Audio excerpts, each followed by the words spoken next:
আসসালামু আলাইকুম, welcome to R agro. সাপ্তাহিক সবজির পাইকারি বাজার দর নিয়ে আপনাদের সাথে আছি রুবেল হাসান নূর নবী। শুক্রবার 18 জুলাই 2025 মেহেরপুর বড় বাজার ঘুরে পাইকারি সবজির দামের এমন চিত্র দেখা গেছে।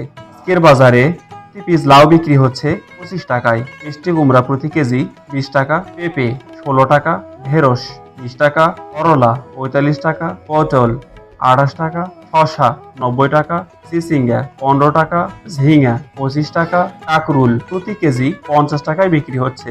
এছাড়া বরবটি প্রতি কেজি 30 টাকা, ধুন্দুল 10 টাকা, টমেটো 90 টাকা, কচুরলতি 18 টাকা, বেগুন 65 টাকা, গোলালু 20 টাকা, কাঁচা কলা 30 টাকা, কাঁচা মরিচ 150 টাকা এবং চাল কুমড়া প্রতি পিস 18 টাকায় বিক্রি হচ্ছে। আপনার এলাকার থেকে কোন কোন সবজির দাম কম বা বেশি মনে হচ্ছে কমেন্ট করুন।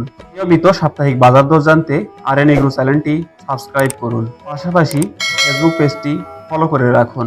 ধন্যবাদ।